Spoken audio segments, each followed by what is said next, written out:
Alors, merci à nos trois discoureurs, nos trois présentateurs qui nous ont fait chacun dans leur domaine d'expertise respectif une superbe présentation.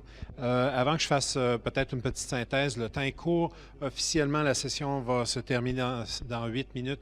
S'il y a des questions, je préférais les prendre immédiatement pour que nous puissions avoir une occasion pour le panel de s'adresser à vous.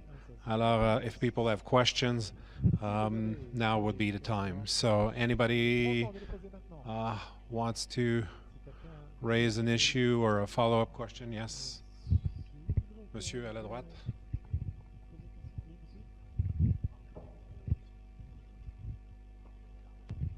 Et merci beaucoup. Je suis Edmond Moussou du service public d'emploi du Togo.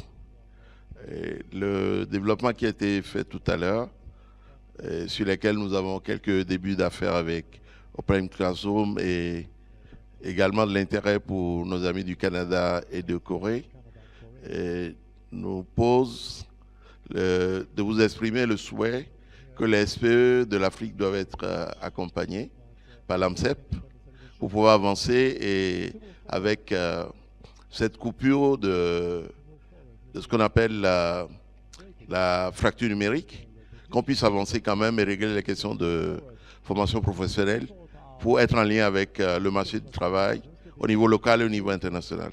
Donc c'est juste un commentaire positif pour encourager nos collègues à travers l'AMCEP à nous assister. Françoise est là, et donc ça va être une grosse requête de nous autres pour l'AMCEP. Merci beaucoup.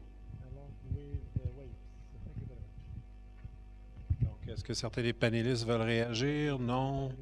Peut-être une autre question dans la salle s'il y en a? D'autres questions? Other questions? Oui, monsieur?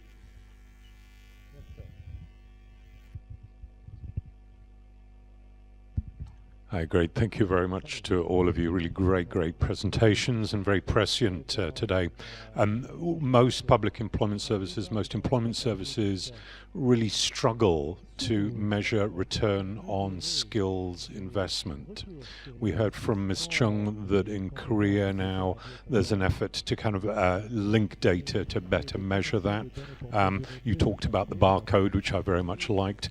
A very brief sentence from each of you on how, or the key challenges you face to measure that return on investment, and how particularly small and medium-sized enterprises are proving to be easier or more difficult to engage using e-learning rather than traditional training methods. So two rather complicated questions, I'm afraid, but they are central, I think, to the success of your endeavors. Thank you.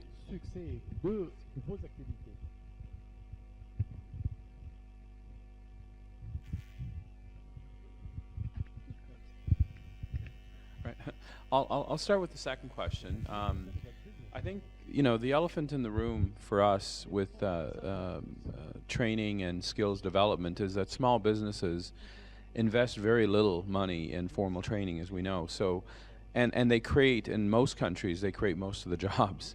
So what we found, sort of working in different places around the world, and especially in Canada and the US, is that the large employers do have a way to, they have programs to develop competencies and development and so on. So small business is the promised land of this area, because they don't develop their people or their workers very much or very well, and they create most of the jobs.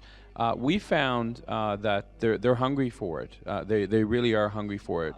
What they want, though, is they want it to be collaborative. They don't want to have something that is delivered to them that doesn't meet their needs. And frankly, that's a lot of their experience with the colleges and the universities. They go to these sessions and they basically end up getting the same product, which is an education that doesn't meet their needs. So I think that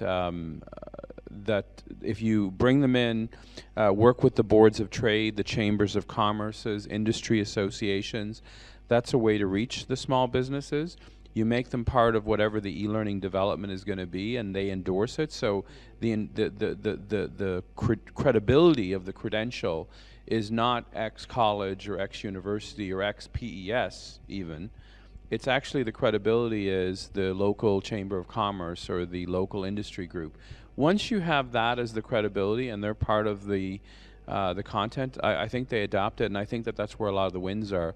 In terms of your first question, I think that that's actually